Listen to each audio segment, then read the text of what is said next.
ನಮಸ್ಕಾರ ಪ್ರೀತಿಯ ಬಂಧುಗಳೇ, ಮನಸ್ಸಿಗೆ ಶಾಂತಿ ಹಾಗೂ ಜೀವನಕ್ಕೆ ಬೆಳಕನ್ನು ನೀಡುವ ಆಧ್ಯಾತ್ಮ ಪ್ರಪಂಚದ ಸ್ಪಿರಿಟ್ ಆಫ್ ಹಿಂದೂ ಚಾನೆಲ್ಗೆ ನಿಮಗೆಲ್ಲ ಹೃದಯಪೂರ್ವಕ ಸ್ವಾಗತ. ಶ್ರೀ ವಾಲ್ಮೀಕಿ ರಾಮಾಯಣ ಬಾಲಕಾಂಡ ಸರ್ಗ 14. ದಶರಥನು ಅಶ್ವಮೇಧ ಯಾಗವನ್ನು ಮಾಡಿದುದು. ಸಂವತ್ಸರವು ಮುಗಿಯುವ ವೇಳೆಗೆ ಕುದುರೆಯು ಹಿಂದಕ್ಕೆ ಬಂದು ಸೇರಿತು. ಸರಯೂ ನದಿಯ ಉತ್ತರ ತೀರದಲ್ಲಿ ದಶರಥರಾಯನು ಯಜ್ಞವನ್ನು ಆರಂಭಿಸಿದನು. ಮಹಾತ್ಮನಾದ ಈ ರಾಜನು ಮಾಡತಕ್ಕ ಅಶ್ವಮೇಧ ಮಹಾಯಜ್ಞದಲ್ಲಿ ಬ್ರಾಹ್ಮಣ ಶ್ರೇಷ್ಠರು ಋಷ್ಯಶೃಂಗ ಋಷಿಯನ್ನು ಮುಂದಿಟ್ಟುಕೊಂಡು ಯಜ್ಞ ಕರ್ಮವನ್ನು ನಡೆಸಿದರು. ವೇದಾಧ್ಯಯನ ಸಂಪನ್ನರಾದ ಋತ್ವಿಜರು ಮೀಮಾಂಸೆ ಮತ್ತು ಕಲ್ಪಸೂತ್ರಗಳಲ್ಲಿ ವಿಧಿಸಿರುವಂತೆ ಯಥಾವಿಧಿಯಾಗಿ ಕರ್ಮಗಳನ್ನು ಮಾಡುತ್ತಿದ್ದರು. ಪ್ರವರ್ಗ್ಯವೆಂಬ ಹೋಮವನ್ನು, ಉಪಸತ್ ಎಂಬ ಇಷ್ಟಿಯನ್ನು ಶಾಸ್ತ್ರೋಕ್ತವಾಗಿ ಮಾಡಿ ಮುಂದಿನ ಕರ್ಮಗಳನ್ನು ವಿಧಿಪೂರ್ವಕವಾಗಿ ನಡೆಸಿದರು. ಅನಂತರ ಎಲ್ಲರೂ ಸಂತೋಷಚಿತ್ತರಾಗಿ ಪೂಜೆಯನ್ನು ಮಾಡಿ ಆ ಋಷಿ ಶ್ರೇಷ್ಠರು ಪ್ರಾತಸ್ಸವನವೆಂಬ ಕರ್ಮವೇ ಮೊದಲಾದ ಕರ್ಮಗಳನ್ನು ಮಾಡಿದರು. ಇಂದ್ರನಿಗೆ ಕೊಡಬೇಕಾದ ಹವಿರ್ಭಾಗವನ್ನು ವಿಧಿ ಪ್ರಕಾರ ಕೊಟ್ಟು ಪಾಪರಹಿತನಾದ ಸೋಮರಾಜನನ್ನು ಸ್ತುತಿಗಳಿಂದ ಸ್ತೋತ್ರ ಮಾಡಲಾಯಿತು. ಅನಂತರ ಮಧ್ಯಾಹ್ನದ ಸವನವು ಯಥಾಕ್ರಮವಾಗಿ ಜರುಗಿತು. ಅನಂತರ ಬ್ರಾಹ್ಮಣ ಶ್ರೇಷ್ಠರು ಮಹಾತ್ಮನಾದ ಆ ರಾಜನ ಪರವಾಗಿ ಮೂರನೆಯದಾದ ಸಾಯಂ ಸವನವನ್ನು ಶಾಸ್ತ್ರರೀತಿಯಿಂದ ಮಾಡಿದರು. ಮಾಡಬೇಕಾದ ಹೋಮವನ್ನು ಯಾವುದನ್ನೂ ಬಿಡಲಿಲ್ಲ, ಯಾವ ಲೋಪವೂ ಉಂಟಾಗಲಿಲ್ಲ. ಎಲ್ಲವೂ ಬ್ರಹ್ಮ ಸ್ವರೂಪದಿಂದ ಅಡಕವಾಗಿರುವಂತೆ ಕಾಣುತ್ತಿತ್ತು. ಎಲ್ಲವನ್ನೂ ಕ್ಷೇಮದಾಯಕವಾಗಿರುವ ರೀತಿಯಲ್ಲಿ ಮಾಡಿದರು. ಹಗಲು ವೇಳೆಗಳಲ್ಲಿ ಆಯಾಸಪಟ್ಟವನಾಗಲಿ ಹಸಿವಿನಿಂದ ಬಳಲಿರುವವನಾಗಲಿ ಯಾರೂ ಕಾಣುತ್ತಿರಲಿಲ್ಲ. ವಿದ್ವಾಂಸನಲ್ಲದ 100 ಮಂದಿಗೆ ಕಡಿಮೆಯಾದ ಶಿಷ್ಯರನ್ನುಳ್ಳ ಬ್ರಾಹ್ಮಣನು ಯಾರೂ ಅಲ್ಲಿ ಇರಲಿಲ್ಲ. ಬ್ರಾಹ್ಮಣರು, ಶೂದ್ರಾದಿಗಳು, ತಾಪಸರು, ಸನ್ಯಾಸಿಗಳು, ವೃದ್ಧರು, ರೋಗಿಗಳು, ಸ್ತ್ರೀಯರು, ಬಾಲಕರು ಎಲ್ಲರೂ ಪ್ರತಿನಿತ್ಯವೂ ಅಲ್ಲಿ ಭೋಜನ ಮಾಡುತ್ತಿದ್ದರು. ಯಾವಾಗಲೂ ಊಟ ಮಾಡುತ್ತಲೇ ಇದ್ದರು. ರಾಜನಿಗೆ ತೃಪ್ತಿಯೇ ಆಗುತ್ತಿರಲಿಲ್ಲ. ಅನ್ನವನ್ನು ನೀಡಿರಿ, ನಾನಾ ವಿಧವಾದ ವಸ್ತುಗಳನ್ನು ದಾನ ಮಾಡಿರಿ ಎಂದು ರಾಜನಿಂದ ಪ್ರೇರಿತರಾಗಿ ಅದೇ ಪ್ರಕಾರವಾಗಿ ಅದಕ್ಕಾಗಿ ನೇಮಿತರಾದವರು ಮಾಡುತ್ತಿದ್ದರು. ಶಾಸ್ತ್ರ ಕರ್ಮವನ್ನು ಅನುಸರಿಸಿ ದಿನದಿನವೂ ಸಿದ್ಧ ಮಾಡಲ್ಪಟ್ಟ ಅನ್ನದ ರಾಶಿಗಳು ಬೆಟ್ಟಗಳಂತೆ ಇರುತ್ತಿದ್ದುವು. ಮಹಾತ್ಮನಾದ ಆತನು ಮಾಡತಕ್ಕ ಯಜ್ಞದಲ್ಲಿ ನಾನಾ ದೇಶಗಳಿಂದ ಬಂದಿದ್ದ ಸ್ತ್ರೀ ಪುರುಷರೆಲ್ಲರೂ ಅನ್ನಪಾನಗಳಿಂದ ತೃಪ್ತಿ ಹೊಂದಿದ್ದರು. ಅನ್ನಾದಿಗಳು ಮಾಡತಕ್ಕ ಕ್ರಮದಲ್ಲಿ ಮಾಡಲ್ಪಟ್ಟು ಬಹು ರುಚಿಯಾಗಿವೆ ಎಂದು ಬ್ರಾಹ್ಮಣೋತ್ತಮರು ಕೊಂಡಾಡಿದರು. ನಾವು ತೃಪ್ತರಾದೆವು, ನಿನಗೆ ಮಂಗಳವಾಗಲಿ ಎಂದು ಘೋಷಿಸುತ್ತಿದ್ದ ಅವರ ಮಾತುಗಳು ದಶರಥನ ಕಿವಿಗಳನ್ನು ಮುಟ್ಟಿದುವು. ಬ್ರಾಹ್ಮಣರಿಗೆ ಬಡಿಸುವವರು ಚೆನ್ನಾಗಿ ಆಭರಣಾದಿಗಳಿಂದ ಅಲಂಕೃತರಾಗಿರುತ್ತಿದ್ದರು. ಮನೋಹರವಾದ ರತ್ನದ ಕರ್ಣಾಭರಣಗಳಿಂದ ಕೂಡಿದ ಇತರರು ಇವರಿಗೆ ಸಹಾಯಕರಾಗಿರುತ್ತಿದ್ದರು. ಯಜ್ಞ ಕರ್ಮಗಳ ನಡುವೆ ವಿರಾಮ ದೊರಕಿದಾಗ ವಾಗ್ಮಿಗಳು, ಧೀರರು ಆದ ಬ್ರಾಹ್ಮಣರು ಒಬ್ಬರನ್ನೊಬ್ಬರು ವಾದದಲ್ಲಿ ಜಯಿಸುವ ಅಪೇಕ್ಷೆಯಿಂದ ಅನೇಕವಾದ ತರ್ಕವಾದಗಳನ್ನು ಮಾಡುತ್ತಿದ್ದರು. ಪ್ರತಿ ದಿವಸವೂ ಯಜ್ಞ ಕರ್ಮದಲ್ಲಿ ಸಮರ್ಥರಾದ ಬ್ರಾಹ್ಮಣರ ಶಾಸ್ತ್ರವು ಹೇಳತಕ್ಕ ರೀತಿಯಲ್ಲಿ ಕರ್ಮಗಳನ್ನೆಲ್ಲ ಮಾಡುತ್ತಾ ಬಂದರು. ರಾಜನ ಯಜ್ಞ ಮಂಟಪದಲ್ಲಿ ಸೇರಿದ್ದ ಸಭೆಯಲ್ಲಿ ಎಲ್ಲರೂ 6 ವೇದಾಂಗಗಳನ್ನು ತಿಳಿದು ಅನೇಕವಾದ ಶಾಸ್ತ್ರಗಳನ್ನು ಓದಿ ವ್ರತಾನುಷ್ಠಾನಗಳನ್ನು ಬಲ್ಲವರೇ ಹೊರತು ಬೇರೆ ಯಾರೂ ಇರಲಿಲ್ಲ. ಎಲ್ಲರೂ ವಾದದಲ್ಲಿ ಸಮರ್ಥರಾದ ಬ್ರಾಹ್ಮಣರೇ. ಯೂಪಸ್ತಂಭಗಳನ್ನು ಪ್ರತಿಷ್ಠಾಪನೆ ಮಾಡುವ ಸಮಯವು ಪ್ರಾಪ್ತವಾಗಲು ಶಾಸ್ತ್ರಜ್ಞರು, ಯಜ್ಞ ಕರ್ಮಗಳನ್ನು ಚೆನ್ನಾಗಿ ಬಲ್ಲವರು ಆದ ಋತ್ವಿಜರು ಬಿಲ್ವವೃಕ್ಷ, ಖದಿರ ವೃಕ್ಷ, ಬಿಲ್ವಗಳ ಜೊತೆಗೆ ಕೂಡಿಕೊಂಡಿರುವಂತೆ ಮುತ್ತುಗದ ಮರಗಳು, ಈ ವೃಕ್ಷಗಳಲ್ಲಿ 6 ಸಂಖ್ಯೆಯಲ್ಲಿಯೂ ಶ್ಲೇಷಾತ್ಮಕವೆಂಬ ವೃಕ್ಷದಲ್ಲಿ 1 ದೇವದಾರು ವೃಕ್ಷದಲ್ಲಿ 2 ಬಾಹುಗಳ ಅಗಲದ ದೂರದಲ್ಲಿರುವಂತೆಯೂ ಕಂಬಗಳನ್ನು ಏರ್ಪಡಿಸಿದರು. ಯಜ್ಞಶಾಲೆಯು ಶೋಭಾಯಮಾನವಾಗಿರುವಂತೆ ಈ ಕಂಬಗಳನ್ನೆಲ್ಲ ಚಿನ್ನದಿಂದ ಅಲಂಕರಿಸಿದರು. ಈ 21 ಯೂಪಸ್ತಂಭಗಳು ಒಂದೊಂದು 21 ಮೊಳ ಉದ್ದವುಳ್ಳದ್ದಾಗಿ 21 ವಸ್ತ್ರದಿಂದ ಅಲಂಕರಿಸಲ್ಪಟ್ಟಿದ್ದವು. 8 ಮೂಲೆಗಳಿಂದ ಕೂಡಿ ನಯವಾಗಿರುವಂತೆ ಚೆನ್ನಾಗಿಯೂ ದೃಢವಾಗಿಯೂ ಈ ಕಂಬಗಳನ್ನು ಶಿಲ್ಪಿಗಳು ನಿಲ್ಲಿಸಿದರು.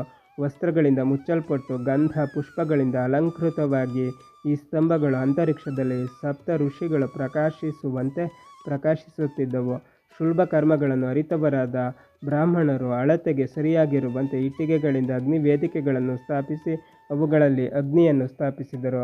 ರಾಜಶ್ರೇಷ್ಠನಾದ ಆ ದಶರಥನ ಯಜ್ಞಕ್ಕಾಗಿ ಸಮರ್ಥರಾದ ಬ್ರಾಹ್ಮಣರು ಅಗ್ನಿ ವೇದಿಕೆಯನ್ನು ಗರುಡಾಕಾರದಲ್ಲಿ ಬಂಗಾರದ ರೆಕ್ಕೆಗಳುಳ್ಳಂತೆ 18 ಪ್ರಸ್ತರಗಳಿಂದ ಕೂಡಿ ಸಾಮಾನ್ಯವಾದ ಅಗ್ನಿ ವೇದಿಕೆಯ 3ರಷ್ಟಿರುವಂತೆ ಸ್ಥಾಪಿಸಿದರು. ಶಾಸ್ತ್ರವಿಹಿತವಾದ ಪಶುಗಳು, ಸರ್ಪಗಳು, ಪಕ್ಷಿಗಳು ಇವೆಲ್ಲವೂ ಆಯಾ ದೇವತೆಗಳನ್ನು ಉದ್ದೇಶಿಸಿ ವಿದ್ಯುಕ್ತವಾಗಿ ಆಯಾ ಯೂಪಸ್ತಂಭಗಳಿಗೆ ಕಟ್ಟಲ್ಪಟ್ಟವು. ಯಜ್ಞಕಾಲವು ಪ್ರಾಪ್ತವಾಗಲು ಋತ್ವಿಜರು ಶಾಸ್ತ್ರೋಕ್ತವಾಗಿ ಕುದುರೆಯನ್ನು, ಜಲಚರ ಜಂತುಗಳನ್ನು ಸ್ತಂಭಗಳಿಗೆ ಕಟ್ಟಿದರು. ಈ ಪ್ರಕಾರ 300 ಯಜ್ಞ ಪಶುಗಳು ದಶರಥ ರಾಯನ ಅಶ್ವರತ್ನವು ಯೂಪಸ್ತಂಭಗಳಿಗೆ ಕಟ್ಟಲ್ಪಟ್ಟವು. ಕೌಸಲ್ಯಾದೇವಿಯು ಆ ಕುದುರೆಯನ್ನು ಪೂಜೆ ಮಾಡಿ ಬಹಳ ಸಂತೋಷದಿಂದ 3 ಚೂರಿಗಳಿಂದ ಕೀರಿದಳು. ಅಂದು ಧರ್ಮಾಪೇಕ್ಷೆಯಿಂದ ಆ ರಾತ್ರಿ ಕುದುರೆಯ ದೇಹದ ಜೊತೆಯಲ್ಲಿಯೇ ದೃಢ ಮನಸ್ಸಿನಿಂದ ಇದ್ದಳು. ಹೋತೃ, ಅಧ್ವರ್ಯು, ಉದ್ಗಾತ್ಮ ಎಂಬ ಸ್ಥಾನಗಳಲ್ಲಿದ್ದ ಋತ್ವಿಜರು ಪಟ್ಟಮಹಿಷಿಯಿಂದಲೂ ದ್ವಿತೀಯ ಪತ್ನಿಯಿಂದಲೂ ಇತರ ಪತ್ನಿಯರಿಂದಲೂ ಕೈಯಿಂದಲೇ ಯಜ್ಞ ಮಾಡಿಸಿದರು. ಜಿತೇಂದ್ರಿಯನಾದ ಋತ್ವಿಕು ಆ ಕುದುರೆಯ ವಪೆಯನ್ನೆತ್ತಿ ಶಾಸ್ತ್ರವಿಧಿಯಿಂದ ಅಗ್ನಿಗೆ ಆಹುತಿ ಇತ್ತನು. ರಾಜನು ತನ್ನ ಪಾಪವನ್ನು ನೀಗಿಸಿಕೊಳ್ಳುವುದಕ್ಕಾಗಿ ಸಕಾಲದಲ್ಲಿ ಕ್ರಮಕ್ಕೆ ಸರಿಯಾಗಿ ಆ ವಪೆಯು ಸುಡುತ್ತಿರುವಾಗ ಬರತಕ್ಕ ಗಂಧವನ್ನು ಆಘ್ರಾಣಿಸಿದನು.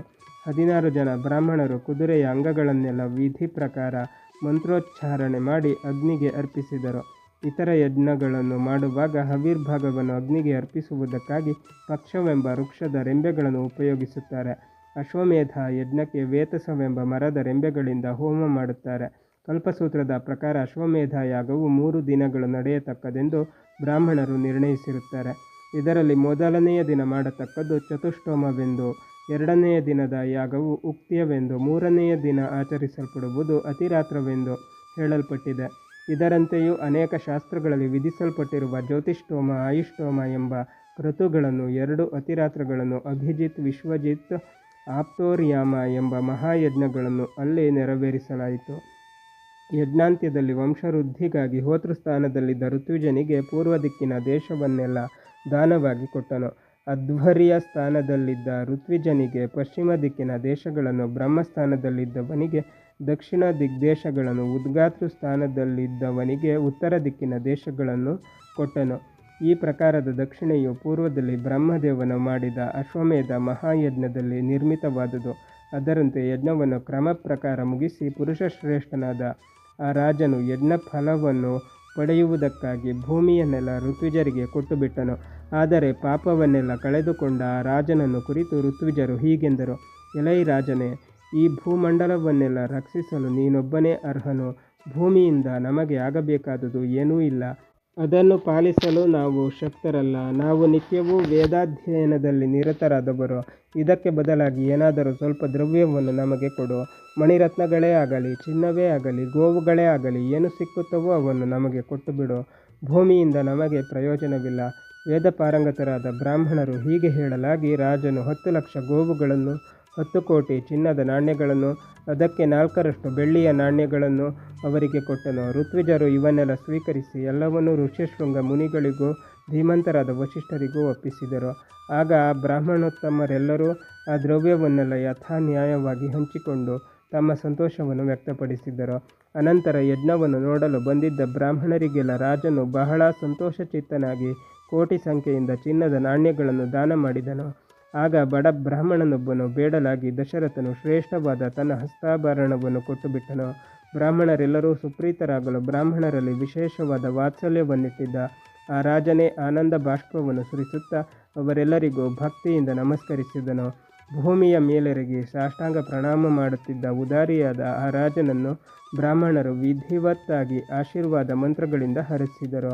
ಈ ಪ್ರಕಾರ ಪಾಪಹರವೂ ಸ್ವರ್ಗಪ್ರದವೂ ಸಾಮಾನ್ಯರಾದ ರಾಜರಿಗೆ ಅಸಾಧ್ಯವೂ ಆದ ಯಜ್ಞವನ್ನು ಸಾಧಿಸಿ ದಶರಥ ರಾಜನು ಬಹಳ ಸಂತೋಷಚಿತ್ತನಾಗಿ ಋಷ್ಯಶೃಂಗನನ್ನು ಕುರಿತು: ಎಲೈ ತಪೋನಿಷ್ಠನೇ, ನನ್ನ ವಂಶವು ಅಭಿವೃದ್ಧಿಯಾಗುವಂತೆ ಏನನ್ನು ಮಾಡಿಸಬೇಕೋ ಅದನ್ನು ಮಾಡಿಸುವವನಾಗು ಎನ್ನಲು ಆ ಬ್ರಾಹ್ಮಣೋತ್ತಮನು ಹಾಗೆಯೇ ಆಗಲಿ ಎನ್ನುತ್ತಾ, ಎಲೈ ರಾಜನೇ, ನಿನ್ನ ವಂಶವರ್ಧಕರಾದ 4 ಮಂದಿ ಗಂಡು ಮಕ್ಕಳು ನಿನಗೆ ಹುಟ್ಟುವರು ಎಂದು ನುಡಿದನು. ಮನಸ್ಸಿಗಿಂಪಾದ ಈ ಮಾತನ್ನು ಕೇಳಿ ರಾಜನು ಆತನಿಗೆ ಭಕ್ತಿಯಿಂದ ನಮಸ್ಕರಿಸಿ ಅಪಾರವಾದ ಸಂತೋಷವನ್ನು ಹೊಂದಿ ಪುನಃ ಋಷ್ಯಶೃಂಗನನ್ನು ಕುರಿತು ಹೇಳುವವನಾದನು. ಬಂಧುಗಳೇ, ಶ್ರೀ ವಾಲ್ಮೀಕಿ ರಾಮಾಯಣ ಮುಂದುವರಿಯುತ್ತದೆ. ಅಲ್ಲಿಯ ತನಕ ನಮ್ಮ ಚಾನಲನ್ನು ನೋಡ್ತಾ ಇರಿ. ಎಲ್ಲ ವಿಡಿಯೋಗಳನ್ನು ನೋಡಿ ಶೇರ್ ಮಾಡಿ, ಲೈಕ್ ಮಾಡಿ, ಕಮೆಂಟ್ ಮಾಡಿ, ಹಾಗೆ ನಮ್ಮ ಚಾನಲನ್ನು ಸಬ್ಸ್ಕ್ರೈಬ್ ಮಾಡಿ.